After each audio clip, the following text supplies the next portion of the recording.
नमस्कार। आज मैं आपसे एक सिंपल क्वेश्चन पूछना चाहती हूँ। सपोज आप इंडिया में इनकम टैक्स रिटर्न फाइल कर रहे हैं। आप फॉर्म 26AS चेक करते हैं जिसमें salary details, TDS details, tax payment details, high value financial transaction सब कुछ रिकंसाइल करते हैं, लेकिन सडनली आपको फॉर्म 26AS में आपकी फॉरेन फाइनेंशियल इंफॉर्मेशन भी दिखने लग जाए। बट सडनली आपको फॉर्म 26AS में आपकी फॉरेन फाइनेंशियल इंफॉर्मेशन भी दिखने लगे। Overseas income, foreign financial transaction से रिलेटेड इंफॉर्मेशन या ऐसी इंफॉर्मेशन जो किसी ओवरसीज टैक्स अथॉरिटी ने इंडिया के इनकम टैक्स डिपार्टमेंट के साथ शेयर की हो। Surprised? According to recent report published by the Economic Times, जो Central Board of Direct Tax है यानी CBDT, उसने डायरेक्ट किया है कि जो फाइनेंशियल अकाउंट इंफॉर्मेशन रिसीव हो रहा है ओवरसीज टैक्स अथॉरिटीज से, वो भी टैक्स पेयर्स के फॉर्म 26AS में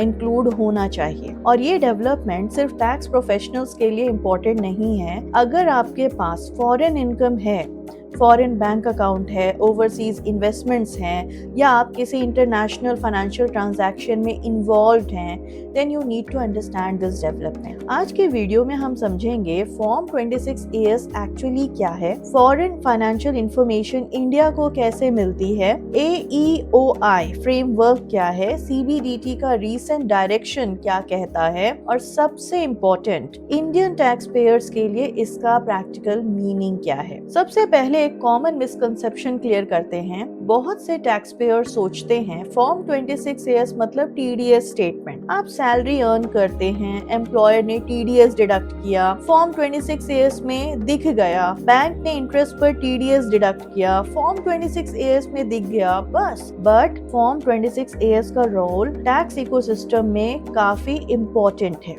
सिंपल लैंग्वेज में कहूँ तो फॉर्म 26AS एक एनुअल टैक्स क्रेडिट स्टेटमेंट है जो कि आपके पैन से लिंक्ड है। ये इनकम टैक्स डिपार्टमेंट के पास available certain tax related information को कंसोलिडेट करता है। Tax deducted at source, tax collected at source, advance tax, self assessment tax, certain specified financial information. आप रिटर्न फाइल करने से पहले फॉर्म 26AS चेक करते हैं। Why? Because आप essentially ये कंपेयर कर रहे होते हैं मैंने अपने ITR में क्या रिपोर्ट किया वर्सेस इनकम टैक्स डिपार्टमेंट के सिस्टम में मेरे पैन के अगेंस्ट क्या इंफॉर्मेशन अवेलेबल है। And this word is important, reconciliation. Suppose आपके बैंक रिकॉर्ड्स के अकॉर्डिंग आपने 50,000 रुपीज इंटरेस्ट इनकम अर्न की, बट आपने ITR में ₹30,000 रिपोर्ट किया। मे बी इंटेंशनल नहीं था, may be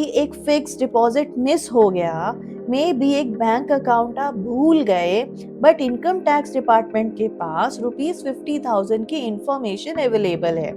Now there is a difference. 50,000 versus 30,000. This is called a mismatch. Tax administration increasingly data analytics का use करके ऐसे मिसमैचेस आइडेंटिफाई कर सकता है। अब इसी कॉन्सेप्ट को फॉरेन फाइनेंशियल इंफॉर्मेशन के साथ कनेक्ट कीजिए। सपोज ओवरसीज टैक्स अथॉरिटी के पास आपके फाइनेंशियल अकाउंट से रिलेटेड इंफॉर्मेशन है। वो जो इंफॉर्मेशन है इंडिया के टैक्स अथॉरिटीज के साथ शेयर होती हैं, और आपके टैक्स रिटर्न में करस्पॉन्डिंग इनकम या एसेट रिपोर्टिंग डिफरेंट है। Again mismatch. This is why the recent CBDT direction is important. अब नेचुरली आप पूछेंगे, मैम अगर मेरा अकाउंट फॉरेन कंट्री में है तो इंडिया के इनकम टैक्स डिपार्टमेंट को कैसे पता चलेगा? बहुत ही इम्पोर्टेंट क्वेश्चन है। So welcome to the world of automatic exchange of information, that is AEOI। Global tax administration dramatically change हो चुका है।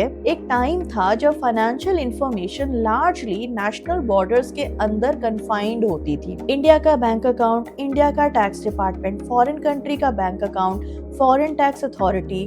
But globalisation changed everything. इसने सब कुछ बदल दिया। People work internationally, companies operate internationally, investments cross border, financial accounts can exist in different jurisdictions, and unfortunately tax evasion can also cross borders. इतनी सारी चीजें जब इंटरनेशनली हो रही हैं तो टैक्स इवेजन के भी चांसेस को बढ़ जाएंगे। Therefore countries develop information sharing framework. तो यही इंपॉर्टेंट मैकेनिज्म है automatic exchange of information. Simple language में पार्टिसिपेटिंग ज्यूरिसडिक्शंस जो हैं वो इसको डिफाइन करती हैं। इस एग्रीमेंट के तहत जो फाइनेंशियल अकाउंट इंफॉर्मेशन है वो आपस में ऑटोमेटिकली एक्सचेंज कर सकती है। टैक्स पेयर को हर ट्रांजैक्शन के लिए पर्सनली इंफॉर्मेशन ट्रांसफर करने की जरूरत नहीं होती, सिस्टम इंफॉर्मेशन एक्सचेंज करता है। सपोज महेश इंडिया का टैक्स रेसिडेंट है, ये सिर्फ हाइपोथेटिकल एग्जाम्पल है।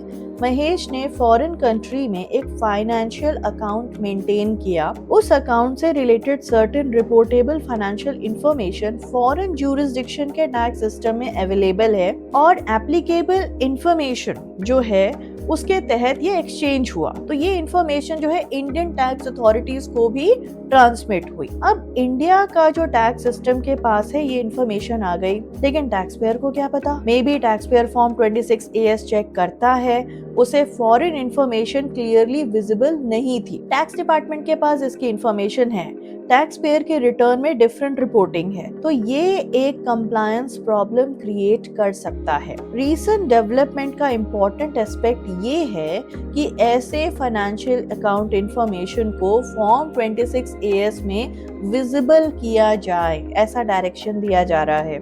इसका मतलब कि टैक्स डिपार्टमेंट इंफॉर्मेशन देखेगा और टैक्स पेयर को भी अपॉर्चुनिटी मिलेगी कि वो उस इंफॉर्मेशन को रिकंसाइल कर पाए। तो ये कोई डिटेक्शन नहीं है, बल्कि ये विजिबिलिटी और रिकंसिलेशन से जुड़ा है। तो स्टूडेंट सेक्शन 90 और 90A को ब्रॉडली इंटरनेशनल टैक्स एग्रीमेंट के कॉन्टेक्स्ट में इसको समझिए। सेक्शन 90 जो है एग्रीमेंट जो कि फॉरेन कंट्री से है या स्पेसिफाइड टेरिटरीज से है उससे डील करता है कुछ टैक्स मैटर्स में। ये एग्रीमेंट जो है वो डबल टैक्स अवॉइडेंस एग्रीमेंट से जुड़ा हुआ है, इंफॉर्मेशन एक्सचेंज से जुड़ा हुआ है। तो ब्रॉडर आइडिया इसका बहुत सिंपल है कि जो टैक्स सिस्टम है वो इंटरनेशनली आपस में कोऑपरेट करेंगे। तो अब ये कंप्लीट आइसोलेशन में टैक्स एडमिनिस्ट्रेशन ऑपरेट नहीं करेगा, इट इज से कोऑपरेटिंग इंटरनेशनली। तो इकोनॉमिक टाइम्स के रिपोर्ट के अकॉर्डिंग CBDT ने सिस्टम्स डायरेक्टोरेट को इंफॉर्मेशन रिलेटिंग टू 2022, 2023, 2024 जो कि ऑलरेडी पोजीशन में है अपलोड करने के लिए डायरेक्शन दिया है, और इसके अकॉर्डिंग जो इंफॉर्मेशन है वो ऑर्डर के विद इन 90 डेज अपलोड हो जाना चाहिए। अब एक चीज नोटिस कीजिए, ये सिर्फ फ्यूचर इंफॉर्मेशन की बात नहीं है। जो रिपोर्ट है वो हिस्टोरिकल इंफॉर्मेशन जैसे कि 2022, 2023, 2024 इसको भी कंसीडर कर रहा है, इसे रिफर कर रहा है। तो टैक्स पेयर जो है, जो रेलेवेंट ओवरसीज फाइनेंशियल कनेक्शन में, उनको सोचना पड़ेगा कि ये रूल फ्यूचर ट्रांजैक्शंस के लिए है, पास्ट को भी रिफर कर रहा है। ठीक है, तो सबसे इंपॉर्टेंट क्वेश्चन, मुझे क्या करना चाहिए? सबसे पहले तो पैनिक नहीं करना है। फॉर्म 26AS में फॉरेन फाइनेंशियल इंफॉर्मेशन अपीयर होना ऑटोमेटिकली टैक्स इवेजन प्रूव नहीं करता। आपके पास लेजिटिमेट फॉरेन अकाउंट हो सकता है, आपने ओवरसीज एम्प्लॉयमेंट की हो सकती है, आपके पास फॉरेन इन्वेस्टमेंट हो सकता है, आपने रेलेवेंट इनकम प्रॉपरली डिस्क्लोज की हो सकती है।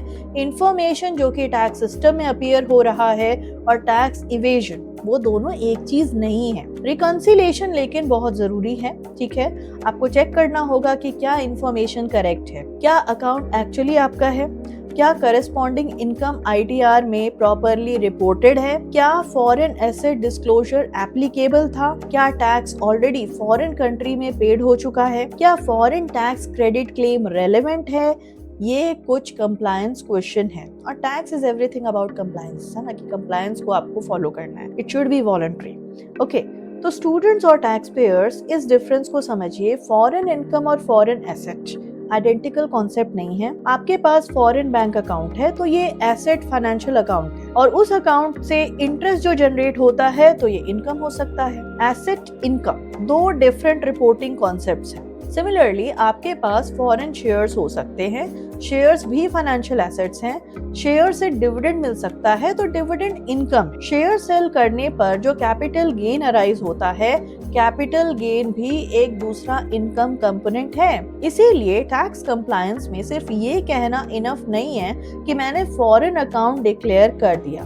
क्वेश्चन ये भी हो सकता है कि करेस्पॉन्डिंग इनकम प्रॉपरली रिपोर्ट की या नहीं। आप में से जो लोग मेरे टैक्सेशन वीडियोस देखते हैं, मैंने रिपीटेडली एक बात कही है, ITR filing is increasingly become a data reconciliation exercise. इससे पहले जो टैक्स पेयर थे वो मैनुअली इंफॉर्मेशन कलेक्ट करता था, जैसे सैलरी हो गया, इंटरेस्ट हो गया, कैपिटल गेन हो गया, फिर वो रिटर्न प्रिपेयर करता था।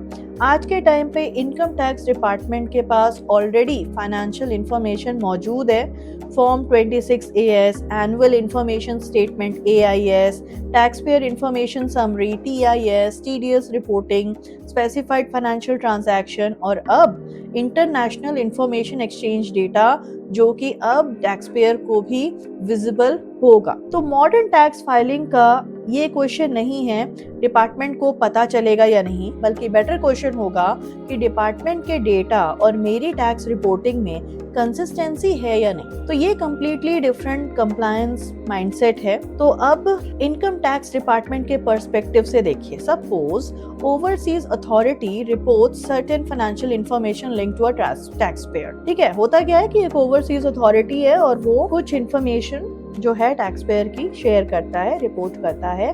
डिपार्टमेंट के सिस्टम में अब डेटा अवेलेबल है, टैक्स पेयर का ITR भी अवेलेबल है। टेक्नोलॉजी पोटेंशियली डेटा सेट्स को कंपेयर करेगा। Foreign financial information, declared foreign assets, reported foreign income, tax credit claims, automatic risk assessment को इमेजिन कीजिए। अगर इंफॉर्मेशन मैच हो गई बहुत अच्छे, लेकिन अगर मिसमैच हुआ तो केस जो है फर्दर वेरिफिकेशन के लिए बढ़ेगा और यहीं पर डेटा इंटीग्रेशन मैटर करता है। तो इंफॉर्मेशन पावरफुल होता है जब डिफरेंट डेटा सेट्स को हम कंपेयर करते हैं। स्टैंड अलोन डेटा आपको कुछ भी कह सकता है, लेकिन कनेक्टेड डेटा एक पैटर्न रिवील करता है। अब एक ये क्वेश्चन आता है कि क्या ये जो न्यूज़ है ये टैक्स पेयर्स के लिए बैड न्यूज़ है? बिल्कुल नहीं, इसका एक दूसरा साइड भी है।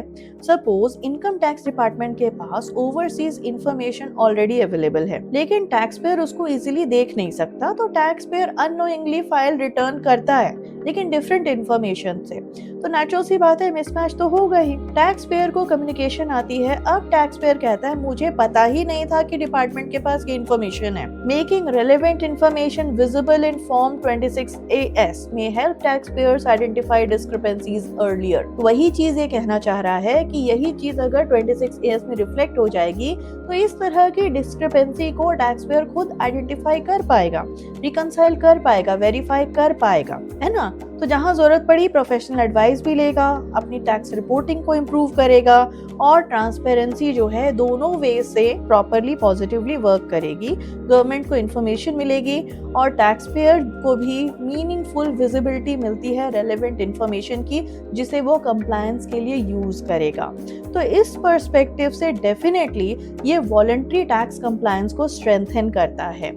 अगर आपके पास ओवरसीज फाइनेंशियल एक्सपोजर है तो रिटर्न फाइल करते वक्त कैजुअली ITR सबमिट मत कीजिए। फॉर्म 26 AS को चेक कीजिए, AIS चेक कीजिए, फॉरेन इनकम रिकॉर्ड्स रिव्यू कीजिए, फॉरेन बैंक स्टेटमेंट्स मेंटेन कीजिए, इन्वेस्टमेंट स्टेटमेंट्स मेंटेन कीजिए। जो टैक्स अब्रॉड में पे हो चुका है उसका जो डॉक्यूमेंटेशन है उसको प्रिजर्व कीजिए और चेक कीजिए कि फॉरेन एसेट डिस्क्लोजर जो रिक्वायरमेंट्स है वो अप्लाई हुई हैं या नहीं। और याद रखिए, इंटरनेशनल टैक्सेशन टेक्निकली काफी कॉम्प्लेक्स होता है, ठीक है, क्योंकि यहाँ पर रेसिडेंशियल स्टेट मैटर करेगा, नेचर ऑफ इनकम मैटर करेगा, एप्लीकेबल टैक्स ट्रीटी मैटर करेगी, foreign tax credit rules matter करेंगे, रिपोर्टिंग रिक्वायरमेंट्स मैटर करेंगी।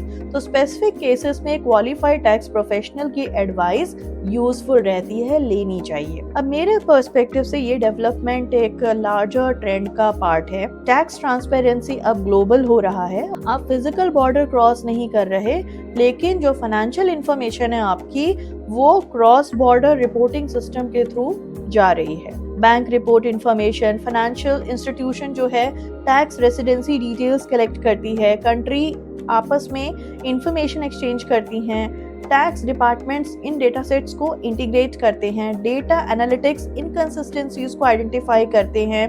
यही है फ्यूचर ऑफ टैक्स एडमिनिस्ट्रेशन। और टैक्स पेयर्स के लिए एक बेस्ट स्ट्रेटेजी है कि वो कोई इंफॉर्मेशन छुपाएंगे नहीं, और ये एक बेस्ट स्ट्रेटेजी है क्योंकि एक्यूरेट रिपोर्टिंग, डॉक्यूमेंटेशन, रिकॉन्सिलेशन को इंक्लूड करता है। तो एकेडमिक पर्सपेक्टिव से ये डेवलपमेंट टैक्सेशन को 3 इंपॉर्टेंट कॉन्सेप्ट से जोड़ता है। सबसे पहले आता है इंफॉर्मेशन एसिमेट्री। तो इंफॉर्मेशन एसिमेट्री यहाँ पर ट्रेडिशनली क्या है कि टैक्स पेयर को अपने फॉरेन फाइनेंशियल एसेट्स के बारे में डोमेस्टिक टैक्स अथॉरिटी के कंपैरेटिव ज्यादा पता होता है। तो इंटरनेशनल इंफॉर्मेशन एक्सचेंज इस इंफॉर्मेशन गैप को रिड्यूस करता है। दूसरा आता है technology driven tax administration. Tax compliance increasingly supported होता है डेटा इंटीग्रेशन से, एनालिटिक्स से। और थर्ड है वॉलंटरी कंप्लायंस। अगर टैक्स पेयर ये देख सकता है कि जो इंफॉर्मेशन है वो अवेलेबल है डिपार्टमेंट के पास, तो वो करेक्ट रिपोर्टिंग कर सकता है, सीरियस मिसमैच जो है उसको रिड्यूस कर सकता है। एएस जो है वो ज़्यादा से ज़्यादा एक टैक्स क्रेडिट स्टेटमेंट से भी ज़्यादा इम्पोर्टेंट हो रहा है और पार्ट है information based tax compliance architecture का।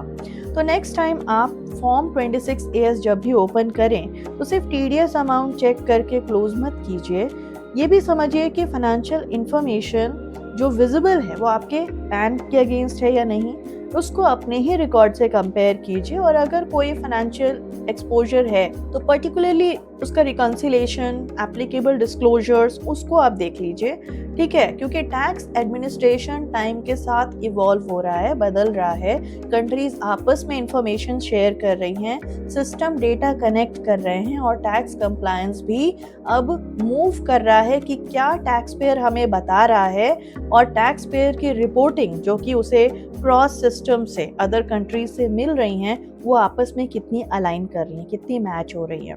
अब कमेंट सेक्शन में मुझे सिर्फ ये बताइए कि क्या फॉरेन फाइनेंशियल इंफॉर्मेशन को फॉर्म 26 एएस में विजिबल करना टैक्स पेयर के कंप्लायंस के लिए इजी है? टैक्स फाइलिंग को ये कॉम्प्लेक्स करेगा या और सिंपल बनाएगा? So just think over it. Meet you in the next video. Thank you for watching.